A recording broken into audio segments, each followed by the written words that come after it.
Welcome to the Tech Blog Writer Podcast, your guide to future tech trends and innovation in a language you understand. Now, over to your host, Neil Hughes. Welcome back to the Tech Blog Writer Podcast. Okay, it's judgment time. I've bought an iPhone X for research purposes only. I am a tech guy after all, right? It's my duty. Who am I trying to fool, you or me? But with all this fantastic technology at my fingertips, I've been busy annoying my friends, expressing myself by making loads of silly voices and sending them Animojis. But hey, it's the kind of childlike mischief that keeps me young at heart, and that's my excuse. But whether it be emojis, avatars or Animojis, there is no denying that we all use them to communicate now. A few weeks ago, you may remember we had the Capital One Bank on the show, and they're allowing their users to send money and manage their bank, all by using emojis. And a few years ago, you may remember Bitstrip dominated our timelines, but I recently discovered a really cool new avatar app that is only just been launched, but it's one of those that I think will dominate feeds in a few months from now. So I invited them on the show today to keep you cool cats ahead of the curve. So hey, if you're a parent, you could be the one saying, I heard about these guys in 2017, and get the upper hand on your kids next year. Because welcome to the world of smart emojis, where you can change expressions, moods, outfits, accessories, and scenes, all based on current events, trends, or cultural holidays. Now, the company called Genies has also recently closed a strategic $3 million funding round, led by some pretty notable investors. But enough from me, I don't want to reveal too many spoilers, so buckle up and hold on tight, because we're on our way back to the west coast of the US, so we can speak with Akash Nigam, the CEO at Genies. So a massive warm welcome to the show. Can you tell the listeners a little about who you are and what you do? My name's Akash Nigam. I'm the CEO and founder of Genies, which is a media and technology company trying to disrupt the way that millennials and Gen Z consume news every single day. Fantastic. Now, I'm quite conscious that there are going to be a few people tuning in, hearing about you guys for the very first time. So can you just set the scene and expand exactly what Genies are, just to help the listener visualise what they are, how they use it? Yeah, so Genies are pretty much essentially digital personal avatars that you create that look just like you. They're like 3D Pixar animated characters, but we've programmed all of their little brains to be able to think like you too. So what do I mean by that? I mean that you can go ahead and create something that looks just like you, Neil. So it's like a 3D Pixar little mini digital character. But if you add different topics that you care about every single day, so whether that's tech or politics or music, if any breaking news within those categories or interests occurs that day, you will see your Genie within the app itself react to it in real time. So let's say there was something to do with, let's say it was Derby County, which is like a small team in England. Let's say it was less of the small. Let's say that team went ahead and was able at the end of this year, won the championship, and then was moved up to the Premier League. If you opened up your app, you would see your Genie throwing on a Derby County jersey, sprinting over, jumping and climbing a ladder into the Premier League. So you could see this real-time reaction for anything that you care about in the world that day. So the way that we like to portray it is that your Genie is the star of the show, and the script is literally whatever happened in the world that day. Oh man, you've got me sold on it, but there's an expert salesman right there by throwing in Derby County in there. Had to. But I've got to ask, what was the inspiration behind Genies? I mean, the way that we looked at it, we spend a lot of times with Gen Z and millennials. Like for us, we don't trust anybody when it comes to product unless they spend a lot of time with the kids themselves. What we've noticed, I think, over the past couple of years is, one, not only their obsession with self-expression, especially in the digital format, and then also through a lens of popular culture, but then also combine that with the climate of our current news status. And you kind of have the genesis of Genies, where we're trying to fill the void, I guess essentially allowing the Gen Z and millennial community to consume news in a friendly and approachable manner. They're not going to read a dense read of The Economist per se. They're very headline-driven, Twitter-driven, visual-driven. This is something that's been proven with Bitmoji, of course, one of the most downloaded apps over the past couple of years within consumer. People, obviously, that's already kind of like a proven concept and identity. So we're just trying to take that and combine it with what we've seen with news and pattern spotting within the news consumption industry.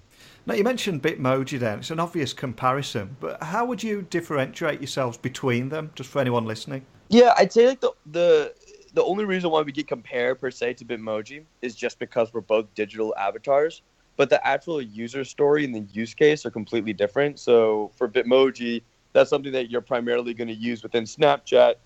In an edge case, if you're a little bit on the older side, you're using it within iMessage, and it's used for self-expression within a conversation.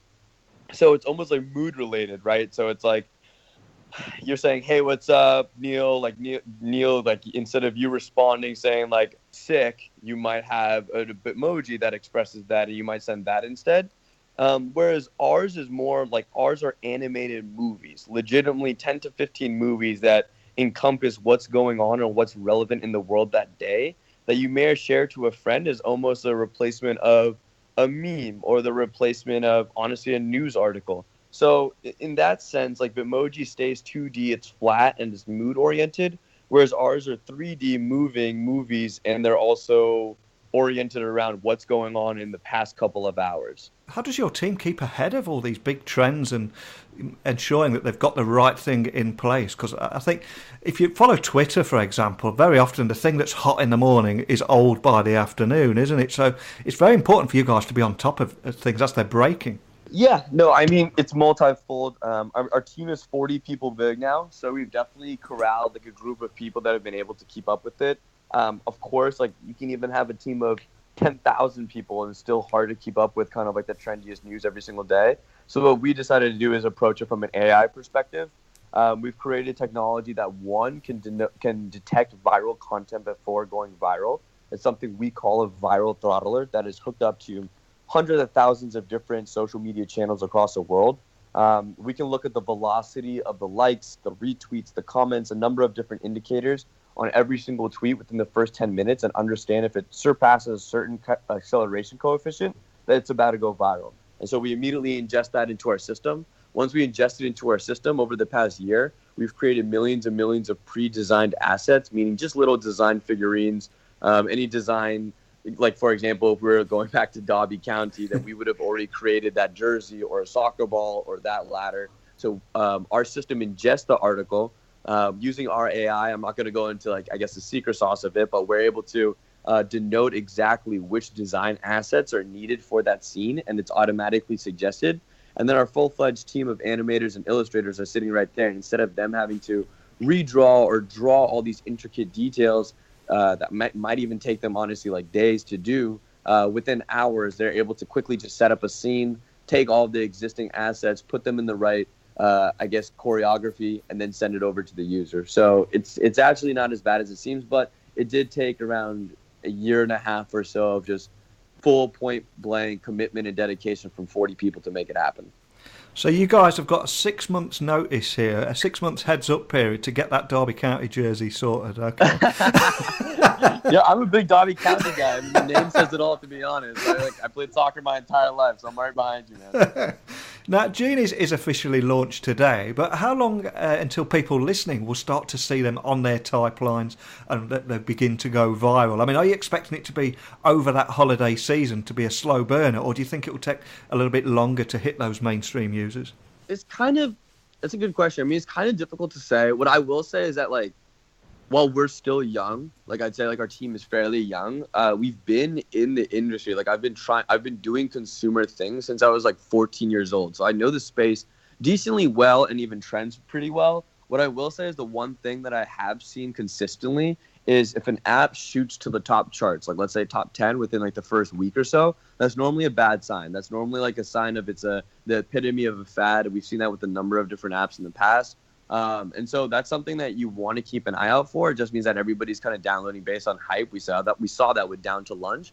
What we want to be able to do is build up, I guess, a sustained momentum and continuously go up the charts, but in streaks. So I guess the short answer is no. Like I don't think it's going to go viral overnight. I would say that we're choosing preventative methods to make sure it doesn't even do that.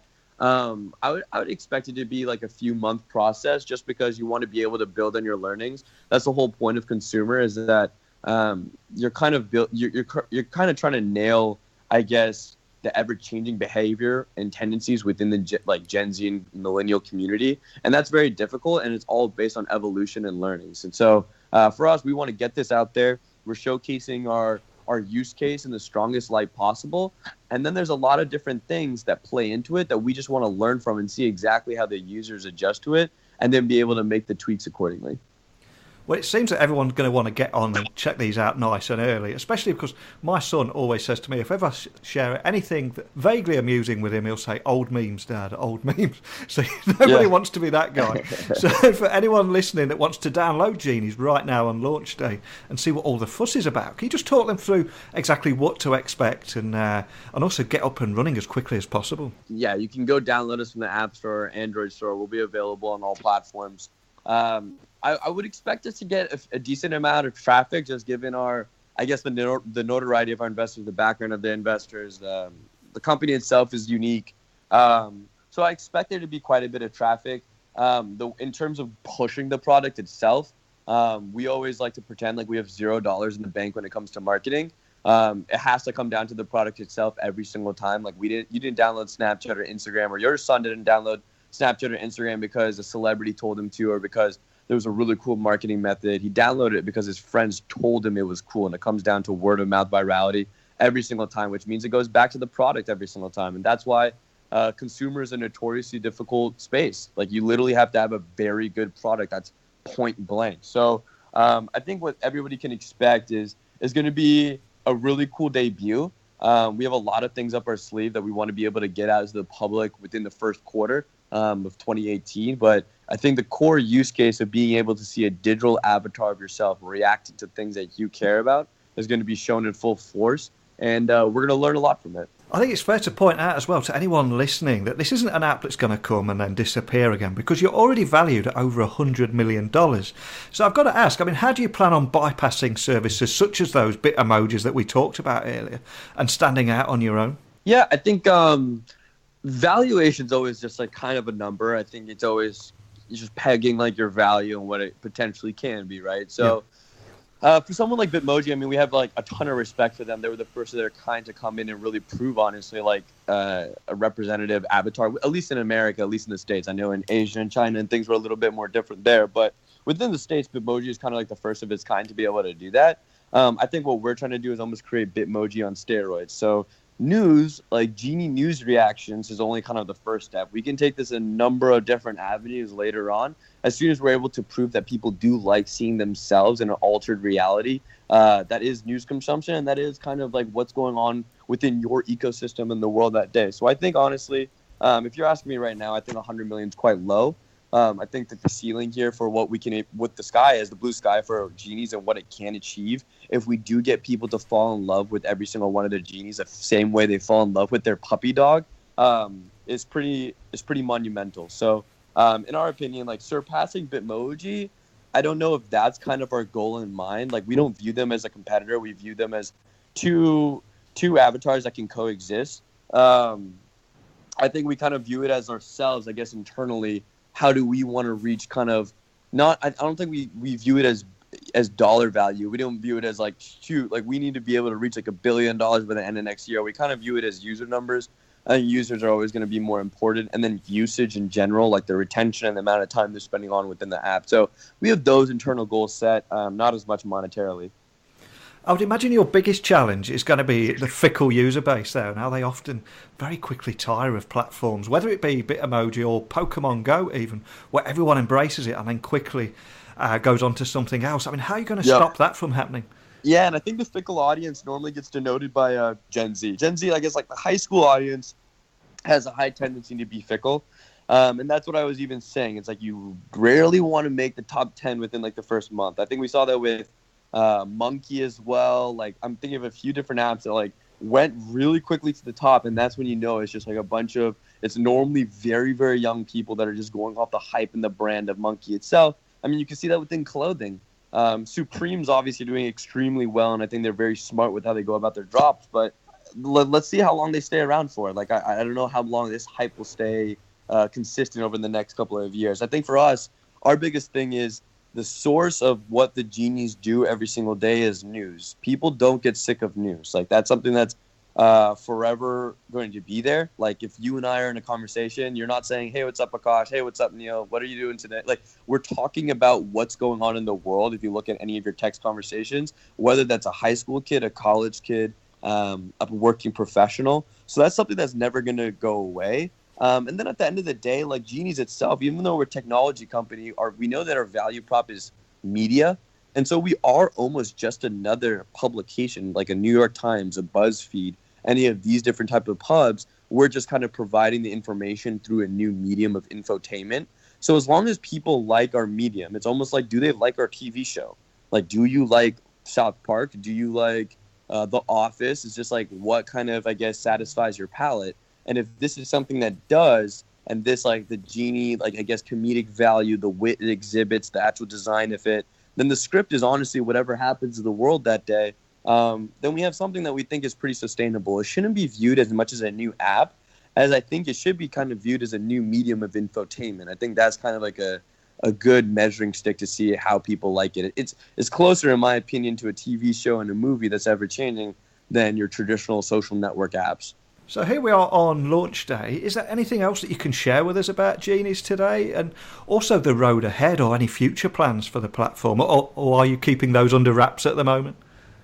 I think like a lot of it's under wraps. And I think a lot of it, to be honest, is there is like, of course, we have a lot of, when I say we have a lot of things up our sleeve, it's like we have a lot of different plans in terms of where we can go with the company, where we can go with the product.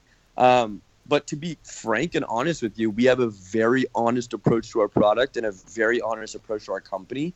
And a lot of that means that we just want to get this out there and then learn from it. Like we've seen this too many times before with our own products, with products in the past from other companies, where they send something out and they're already planning for their next sprint or the next 4 sprints. And in our opinion, that's not the smartest thing in the world. Like you want to, like a lot of the time what your gut says is the way people are going to use your product is the bipolar opposite. You want to be able to get out there, look at the metrics, and then look at the new trends and behaviors and the way they're manipulating or using your product, and then build features upon that. And so we're actually, a lot of it is like we're just waiting over the next week to see were some of our predictions and hypotheses true. If not, what are users doing? And if they are doing something else, are they honing into a specific funny bone that we should start honing into as well? So I think for us, we're in a big learning period. I think what they can expect is to see a lot of cool, small, impactful features come out right before the holidays, and then probably a big slug or two come out in Q1 and Q2 of next year. Well, huge thanks for coming on today. But before I let you go, can you just advise the listeners where they can actually download Genies and also where they can actually use their avatar once they've got it, whether that be WhatsApp, Snapchat, Facebook Messenger, Instagram, the list goes on and on and on. If you could tell me where they can download that and also where they can use it. Yeah, 100%. You can just go to the App Store or you can go to the Android store. If you search Genies, it'll be right there. It's a black and white logo with the little flame on it. You can use it on either Snapchat, Instagram, or iMessage. But of course, you can save your Genies to your camera roll, to your library as well, and use it on any platform that you'd like. I mean, it's very comparable to Jiffy in the sense that this is a one-stop shop where you get all your GIFs. For us, this is where you get all your animations, but then they live elsewhere. You use GIFs on iMessage, Messenger, Snapchat, everywhere else. You don't use it within Jiffy, but that's where you source all of it. Same thing with Genies. You source all your animations on Genies app itself, but we expect you to use it and converse with it on all other platforms. So it exists everywhere else. Fantastic. Well, I think you're onto a big winner here. I mean, we all follow the news, whatever it is, whether it be celebrity-based or factual or politics. We all follow it passionately, and I think we all want to tell our story through our own personality, and I think this avatar allows you to do just that. So I wish you the best of luck for the future, and a big thank you for coming on today. Cheers, buddy. Thanks so much, man. I appreciate it. It seems that when we catch that big breaking news story now, we instantly want to share our disbelief or excitement by adding an animated GIF. And I must admit I'm guilty of doing that too. But what I love about Genies is that because it allows users to create a personalisable lookalike and also include expressive emojis that react to relevant daily happenings in real time, ranging from breaking news stories, politics, sports, pop culture, etc. So it's not just a generic GIF reacting to the news, but it's you. And I think that's what resonates more with your friends, and it's a hell of a lot more amusing and entertaining for those reasons. So I think because of this, it's going to be a big hit, and in particular with our younger listeners. But hey, don't discount those big kids that refuse to grow up like me. But are you curious enough to download it and give it a try? Or will you be the parent trying to be down with the kids and secure the, actually, it's pretty cool, Dad moment? Or will you be giving it a miss? Wherever you're listening to this show, in over 160 countries now, I know you're out there. I've seen the stats, so don't leave me hanging here in silence. Send me a tweet to @NeilC.Hughes. Tell me what you like about the show, what you don't like about the show, what you'd like to see more of, or a photograph of what you can see every day wherever you are in the world while you're listening to the Tech Blog Rider podcast. And if you'd like to come on the show or just got a few questions, you can always email me at techblogwriter@outlook.com. But that's it, I'm afraid, at the end of another episode and another week. But I will return bright and early tomorrow with another fantastic guest. So a big thank you from me for tuning in every day. And until next time, don't be a stranger. Thanks for listening to the Tech Blog Writer podcast. Until next time, remember, technology is best when it brings people together.